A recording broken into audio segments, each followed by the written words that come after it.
اعوذ باللہ من الشیطان الرجیم بسم اللہ الرحمن الرحیم۔ میں جب پاک پتن شریف جاتا ہوں یا کسی مزار پر میں کھڑا ہوتا ہوں نا، تو وہ جو حالات پڑے ہوتے ہیں نا ان بزرگوں کے، وہ سامنے آتے ہیں کہ یہاں خواجہ نظام الدین محبوبی لائی تشریف لائے۔ دیکھیں نا، اگر کوئی بندہ سوچے تو ہو سکتا ہے کہ اس کا کلیجہ پھٹنے کو آئے جب خواجہ نظام الدین صاحب کہتے ہیں کہ جو باب جنت ہے نا بابا فرید صاحب کا، کہتے ہیں ایسی باب جنت نہیں، فرماتے ہیں جب بابا صاحب کا وصال ہوا تو بابا صاحب وہیں لیٹے ہوئے تھے جہاں آج ان کی مزار ہے، اور ان کے سرانے بالکل جس جگہ کو لوگ باب جنت کہتے ہیں وہاں میں نے رسول پاک کو کھڑے ہوئے دیکھا ہے۔ اب کوئی آدمی حضور کی خوشبو محسوس، اس کا ایک ارادہ بن گیا نا کہ یہاں حضور کھڑے، اس پر کیفیت کیا تاریخ، اس پر انداز کیا ہوگا، اس پر وارد کیا ہوگا، وہ کہاں پہنچ جائے گا ایک دو منٹ کے اندر۔ تو یہ تو اس وقت ہے جب اس کے محسوسات ہوں گے، جب وہ نظریاتی طور پر اس بات سے متفق ہوگا، جب وہ خوشبو محسوس کرنے کی صلاحیت رکھتا ہوگا۔ ایک بات عذرائے محبت ہے، کہہ دیتا ہوں چونکہ سوالات ہوتے رہتے، کہہ دیتا ہوں۔ اعلیٰ حضرت کے ایک مرید تھے مولانا حشمت علی خان صاحب، بڑے تگڑے آدمی، جن لوگوں کی پوزیشن بڑی سخت فاضل لوگ ہوتے ہیں نا، اور حاضر جواب ایک منٹ سے پہلے پاک پتن شریف گئے تو باب جنت سے گزر کے آئے۔ باب جنت سے کسی ہمارے عالم نے نہیں لکھا کہ جب وہاں سے گزر گیا اب توبہ نہ کرے اور کوئی اچھا عمل نہ کرے تو جنت میں جائے گا، بس یہ کہا کہ ایک دروازہ ہے جہاں خواجہ نظام نے حضور علیہ السلام کو کھڑے دیکھا، گزر جائے کوئی تو الحمدللہ اس کے لیے ایک برکت ہے۔ لیکن کسی شخص نے یہ نہیں کہا کہ اب وہاں سے نکل کے آ جائے اور معاذ اللہ جھوٹ بولے، جو مرضی کرے اور کہ میں جنتی ہو گیا، یہ معنی کسی بندے نے بھی بیان نہیں کیا۔ ہاں، وہاں سے گزر کے آئے، سچی توبہ کرے، بعد میں اپنے اعمال پہ محنت کرے، اللہ اسے برکت عطا کرے گا۔ فرماتے میں پاک پتن شریف سے ہو کے آیا، رش بڑا تھا، اس کے ایام تھے، تو باب جنت سے گزر کے آیا تو میں بس کی چھت پہ بیٹھ گیا۔ کچھ اور لوگ بھی تھے، تو ان میں سے کچھ ایسے صاحبان بھی تھے جن کو بیماری ہوتی ہے چھیڑ کے رکھنے کی، کوئی نہ کوئی بات کیے رہتے، یہ ہو گیا تو وہ ہو گیا، کہتے ہیں انہوں نے بات چھیڑ دی، مولانا کہاں سے آ رہے؟ میں نے کہا پاک پتن شریف۔ تو کہنے لگے کہ آپ وہ بہشتی دروازہ جس کو کہتے ہیں باب جنت، وہاں سے بھی گزرے ہیں؟ کہنے لگے الحمدللہ، لائن تو بڑی لمبی تھی پر موقع مل ہی گیا ہے، گزر گیا ہوں وہاں سے۔ تو کہتے ہیں مجھے سونگنے لگ گیا۔ کہنے لگے پھر تو آپ جنتی ہو گئے ہوں گے، پر آپ کے پاس سے جنت کی خوشبو نہیں آ رہی۔ تنزیہ انہوں نے کہا، تنزیہ۔ تو کہتے ہیں انہوں نے طنز کیا تو مجھے بھی حق حاصل تھا، جواب در جواب کی تو اجازت ہونی چاہیے نا۔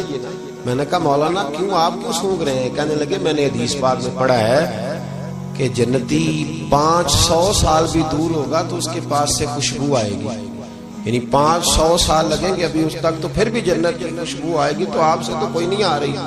کہتے میں نے ان سے کہا آپ نے ایک حدیث پڑھی ہے، اگلی بھی پڑھ لینی تھی، حضور نے فرمایا جہنمی کو جنت کی خوشبو کوئی نہیں آئے گی۔ یہ نہیں پڑھی ہے آپ نے حدیث، یہ نہیں نظر سے گزری؟ تو کہتے ہیں اب مولانا مجھ سے معذرت کرنے لگے، کہنے لگے یار آپ تو ناراض ہی ہو گئے۔ تو میں نے کہا بھی آپ نے کیوں چھیڑی بات؟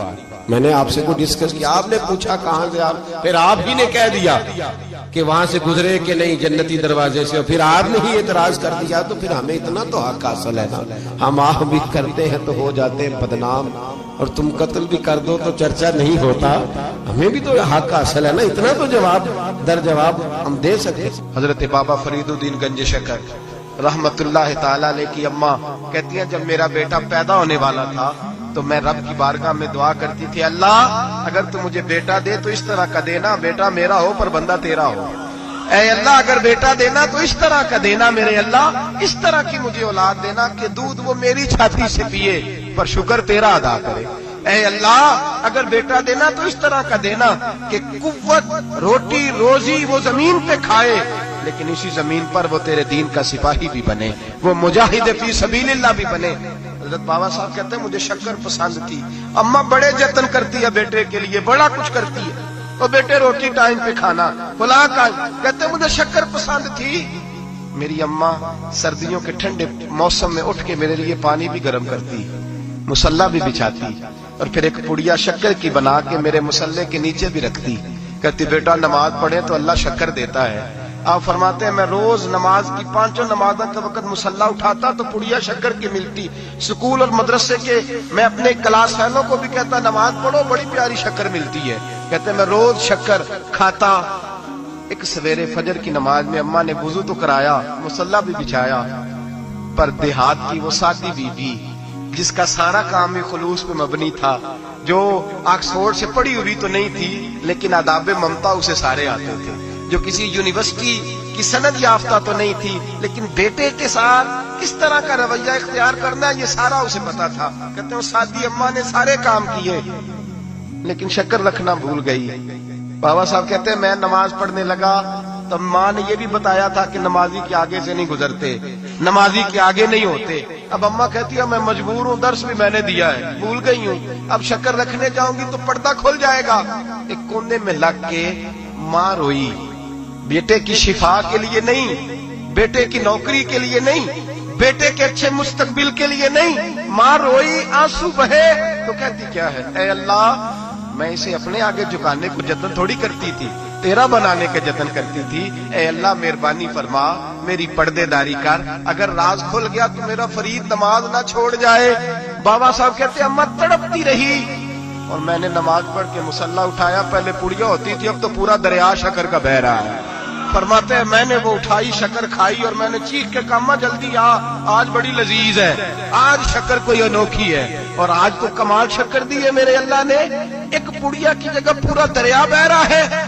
بابا صاحب رحمت اللہ علیہ فرماتے ہیں میری اماں آئی اور میری اماں نے بازو کھولے تو ماں کی ممتا ہی بتاتی ہے کہ اللہ کی رحمت کس طرح کی ہوتی ہے۔ کہتے ہیں میں نے اماں کے سینے سے لگا تو اماں رو کے کہنے لگی بیٹے پہلے میں شکر دیتی تھی، آج شکر بنانے والے نے شکر عطا فرمائی ہے۔ ساری زندگی پیشانی سے سجدے کا نور نہیں گیا، ساری زندگی وہ لذت عبادت نہیں گئی، اس لیے کہ استاد نے ڈنڈے سے نمازی نہیں بنایا تھا، اس لیے کہ پیر صاحب نے یہ کہہ کہ نمازی نہیں بنایا تھا کہ نماز پڑھو گے تو روٹی میں برکت ہو جائے گی، اس لیے کہ علامہ صاحب کا وہ بات سن کے ہم نمازی نہیں بنے تھے کہ اس نماز میں بتایا جاتا ہے کہ بیماریاں ختم ہو جائیں گی نماز پڑھنے سے۔ اماں نے رب سے جوڑنے کے لیے نمازی بنایا تھا۔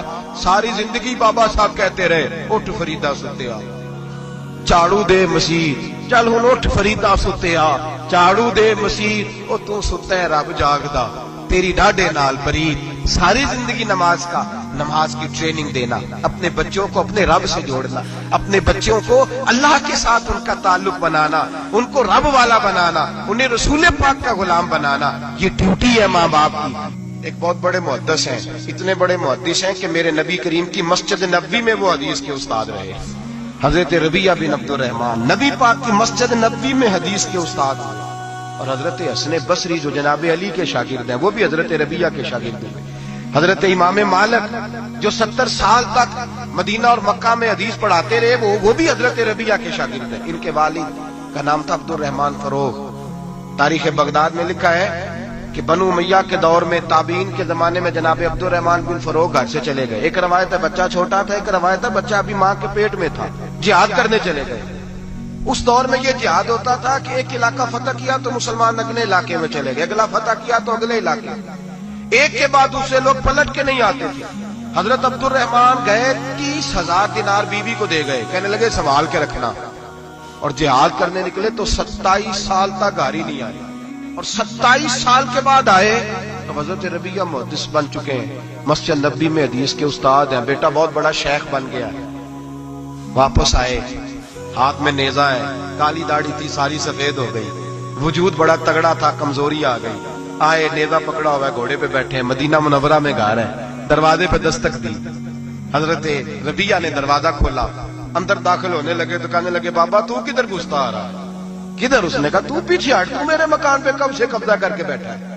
بات تیز ہونے لگی، آواز تھوڑی بزرگوں کی بلند ہونے لگی تو اندر سے زوجہ نے سن لیا، وہ دروازے کی اوٹ سے دیکھنے لگی تو پہچان گئی، کہنے لگی ربیعہ پیچھے ہٹ جا، یہ کوئی غیر نہیں، یہ تیرے والد گرامی ہے، یہ تیرے والد ہیں۔ اندر آئے، باپ بیٹا ملے، عصر کی نماز کا وقت ہو گیا، بڑا روئے، 27 سال کے بعد باپ لوٹا، 27 سال کے بعد بڑے روئے۔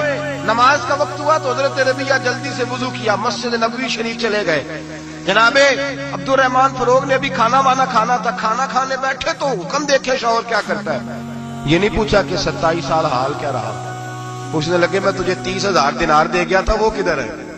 تو زوجہ کہنے لگی کھانا کھا لو، عصر کی نماز پڑھ کے آؤ پھر بتاتی ہوں پیسے کہاں ہیں، آپ کی رقم بڑی اچھی جگہ پہ محفوظ ہے۔ کہتے میں نماز پڑھنے مسجد گیا، عصر کی نماز کے بعد میرے نبی پاک کے ممبر پر ایک نوجوان بیٹھا ہے. گھر میں تو ان کا انداز ٹوپی پہننے کا تھا نا، سادے عام لباس میں. مسجد نبی میں جبہ پہنا ہے، سر پہ امامہ ہے، خوبصورت لب و لہجے میں رسول اللہ کے ممبر پر بیٹھ کر، نبی پاک کے ممبر پر بیٹھ کر. پتہ نہیں آپ کو اس بات کی لذت نصیب ہو رہی ہے کہ نہیں. عام جگہ نہیں، نبی پاک کے حضور کے ممبر پر بیٹھ کر نبی پاک کی حدیثیں سنا رہے ہیں. اتنا بڑا مقدر. کہتے حضرت امام مالک جیسے لوگ، خواجہ حسن بصری جیسے لوگ کاغذ قلم لے کے حدیثوں کی سماعت کر رہے ہیں، ان سے درس لے رہے ہیں. جناب عبد الرحمان کہتے ہیں میری نظر اٹھی، کچھ بوڑھا ہو گیا تھا، کچھ اس وقت وہ ٹوپی میں سادے لباس میں تھے، پہچان نہ پایا. ایک شخص سے پوچھا یار ہے تو جوان پر اس کے چہرے کی نورانیت میرے دل کو بھا گئی ہے تو جوان پر اس کا حدیثیں بیان کرنے کا انداز میری طبیعت کو گھائل کر گیا. یہ کون ہے جو نبی پاک کی مسجد میں بیٹھ کے حدیثیں بیان کر رہا ہے؟ تو کہتے امام مالک کہنے لگے بابا جی چپ کر جاؤ، ہمارے استاد کے بارے میں اونچے لب و لہجے میں بات نہ کرنا. دیکھتے نہیں کتنے کتنے لوگ بیٹھے ہوئے خاموشی سے. تو میں نے کہا مجھے بھی تو بتا دو نا ہے کون. تو کہنے لگے کوئی عبد الرحمان فروغ نام کے بزرگ ہیں، یہ ان کے بیٹے ہیں، ربیہ نام ہے. کہتے ہیں جب لفظ کہے تو میرے آنسو چھلک کے باہر آئے اور میں حضور کی مسجد میں گر گیا اور رونے لگا کہ یہاں اور میرے رسول پاک سید عالم صلی اللہ علیہ وسلم کے منبر پر اور میرا بیٹا. کہتے میں تڑپ کے گھر گیا اور گھر جا کے میں نے اپنی بیوی کو جب دیکھا تو میرے آنسو نکل گئے. میری بیوی سمجھ گئی کہ یہ میرے محدث بیٹے کو دیکھ آیا ہے. کہتے ہیں بیوی رو کے کہنے لگی میں نے آپ کے 30,000 دینار آپ کے بیٹے کو مصطفیٰ کریم کی حدیث کا استاد بنانے میں خرچ کر دیے. میں نے وہ 30,000 دینار خرچ کر دیے، 30,000 دینار آپ کا بیٹا میں نے. تو کہتے ہیں میں اپنی بیوی کی طرف دیکھنے لگا. میں نے کہا قربان جاؤں، میں اگر اللہ کے دین کے رستے میں تھا تو نے میرے ساتھ نیکی کی ہے، میرا بیٹا بھی دین کے رستے پہ لگا دیا. میرے بھائی اللہ سے جوڑا، اللہ سے جوڑا. سب سے بڑا حوصلہ نا صوفیاء کا ہوتا ہے. صوفی بھی کہتے ہیں کہ مرشد ایک بنانا، چلو فیض جہاں سے بھی ملے گا اپنے پیر کا صدقہ ہی ملے گا. اس کی دلیل میرے اسا فرمایا کرتے تھے باپ ایک ہوتا ہے، چلو چاچے تو 15 بھی ہو سکتے ہیں لیکن والد. توجہ ہے میری بات پر؟ ایک بات آپ کو سنانی ہے، ذرا تھوڑی غور کریں. جو لوگ طریقت کے رستے کے مسافر ہیں نا ان کو ذرا جلدی سمجھ آئے گی اس بات. بابا فرید الدین گنج شکر رحمت اللہ تعالی علیہ کے ایک مرید تھے حضرت جمال الدین ہانسوی. بابا صاحب کو مرید سے بڑا پیار ہو گیا. وہ ہانسا کے رہنے والے بابا صاحب پاک پتن کے، تو وہ بیچارے اکیلے بھائی تھے، والد بھی فوت ہو گیا تو ماں بوڑھی تھی. بابا صاحب نے ان سے کہا کہ تو پاک پتن آ جا. کہنے لگے حضور ماں نہیں اجازت دیتی، اگر آپ کہتے ہیں تو آ جاتا ہوں. تو بابا صاحب فرمانے لگے اگر نبی پاک نے اویس کرنی کو بلایا ہوتا تو میں بھی تجھے بلا لیتا، لیکن نبی کریم علیہ السلام نے انہیں نہیں بلایا تو لہذا میں تجھے بھی نہیں بلاتا. لیکن پیار بڑا تھا تو بابا صاحب کہنے لگے چل تو پاک پتن نہیں آتا تو میں تو تیرے گاؤں آ سکتا ہوں. 3 سال بابا جی مرید کی خاطر اس کے گاؤں میں چلے گئے. ان بھی پیٹ ٹول جاندے نے مرید کی خاطر، پر مرید پجاروں والا ہونا چاہیے. غریب ہو تو پھر انہوں نے راہ اوکھا لگتا ہے، پھر مشکل ہوتا ہے. چلے جاتے ہیں آپ بھی چلے جاتے ہیں. ماڑا آئے تو انہوں کہنے تو جمعراتی آئی سویرے 8 بجے. ہاں تو کدھر آ گئے؟ تگڑا آئے تو انہوں کہتے ہیں تو بڑی لیٹ آیا، تو تے راتی خواب وچ بھی آیا سویرے. خدا بندہ یہ تیرے سادہ دل بندے کدھر جائیں؟ شہنشاہی بھی عیاری ہے اور جو ہے وہ فقر بھی عیاری ہے، شہنشاہی بھی عیاری. میرے بھائی سنیں، بابا صاحب نا 3 سال مرید کے ہاں چلے گئے. 3 سال ہانسا میں آپ نے قیام فرمایا. 3 سال. والدہ تو ان کی جلدی انتقال کر گئی لیکن بابا صاحب وہیں رہ گئے تھے. وہ حضرت جمال الدین بڑے خوبصورت تھے، بڑے پیارے تھے، ویسے بھی ادائیں بڑی اچھی تھی ان کی، عالم فاضل تھے. حضرت خواجہ بہاؤالدین زکریا ملتانی ایک دفعہ پاک پتن آئے بابا فرید صاحب کو ملنے، تو انہیں جمال الدین ہانسوی پسند آ گئے. انہوں نے ملتان جا کے بابا فرید کو خط لکھا کہ میرے سارے مرید اور خلفاء لے لے پر اپنا جمال الدین مجھے دے دے. تو بابا صاحب نے جواب میں ایک کی جملہ کا اور بڑا شاندار کہا. کہنے لگے بہاؤالدین حد کرتے ہو، کبھی کسی نے اپنا جمال بھی کسی کو دیا ہے؟ یہ تو میرا جمال ہے، یہ بھی کبھی کسی نے کسی کو دیا ہے؟ اللہ اکبر. انہوں نے نا کوئی روحانی کشش ڈالی حضرت جمال الدین ہانسوی کے دل پہ. تو بابا صاحب اسباق پڑھا رہے تھے شاگردوں کو، تو حضرت جمال الدین ہانسوی آ گئے. آ کے کہنے لگے حضور میں نے ملتان جانا ہے. بابا صاحب نے فرمایا کوئی کام ہے, کوئی مجبوری ہے, کوئی رشتہ داری ہے. سمجھ گئے بابا فرید صاحب کے معاملہ پیچھے سے گڑبڑ ہو گیا. کیا مسئلہ ہے؟ کہنے لگے حضور میں نے حضرت بہاؤالدین زکریا سے ملنا ہے. محبت میں شراکت داری نہیں قبول ہوتی نا, باقی معافیاں مل جاتی ہیں, شراکت داری کی کوئی معافی یہ تو نے کیوں کی, شریک تو نے کیسے بنا لی؟ ایک در پھڑیے تے محکم پھڑیے تے ایک دئی ہو کے مریے, یہ تو نے کیا کیا؟ فرمانے لگے اچھا بہاؤالدین زکریا سے ملنا ہے؟ کہا ہاں. پیار بڑا تھا بابا صاحب کا خواجہ بہاؤالدین زکریا سے, محبت بڑی تھی. فرمایا اچھا میں تیری خاطر یہاں آیا ہوں اور تو نے کوئی قدر ہی نہیں ڈالی, تو کہتے آگے جانا ہے, جا اب تو اسی کے پاس جائے گا. حضرت جمال الدین آنسوی کہتے ہیں میں نکل آیا پر سینے کا نور سارا رخصت ہو, نہ میں ملتان جا سکا اور نہ میں بابا صاحب کا رہ سکا. 3 سال ہو گئے معافیاں مانگتے. پر بابا صاحب نے فرمایا یار میں تیری خاطر بڑھاپے میں یہاں آیا اور تو نے سوچا ہی نہیں, تو نے قدر ہی نہیں ڈالی, تو نے یہ کیا کیا میرے ساتھ.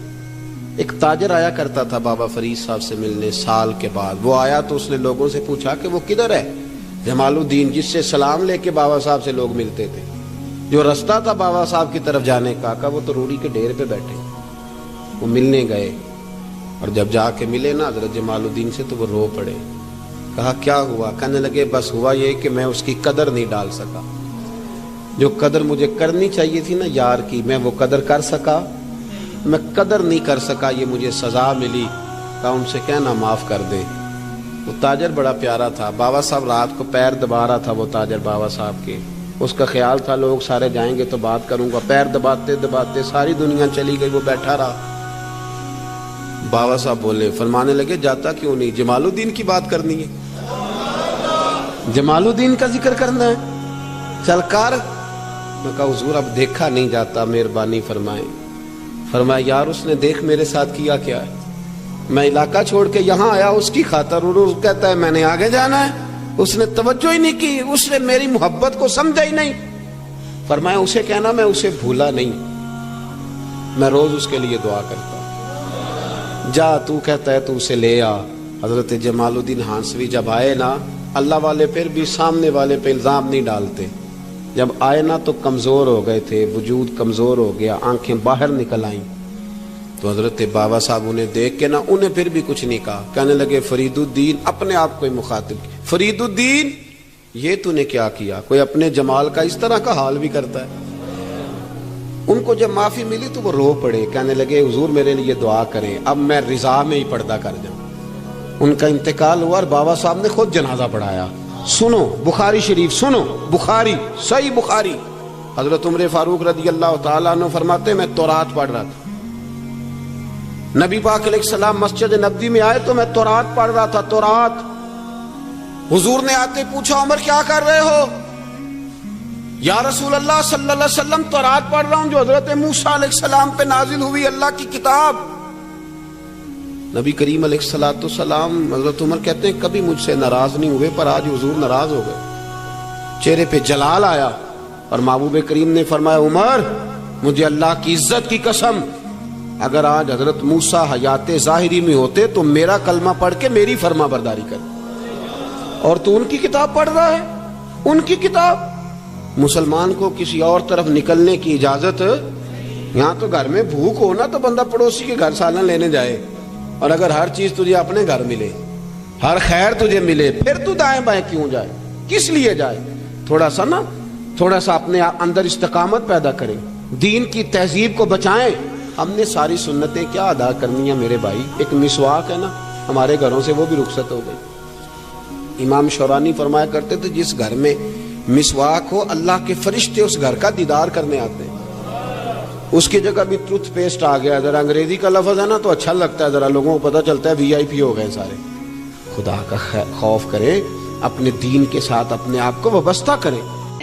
آدم کو آسمان سے دھرتی پہ لانے والا, عیسیٰ کو آسمان تک زندہ اٹھانے والا, ہر چیز پر ہے قادر, ہر چیز پر ہے قادر, ہر شے کا وہ خدا ہے,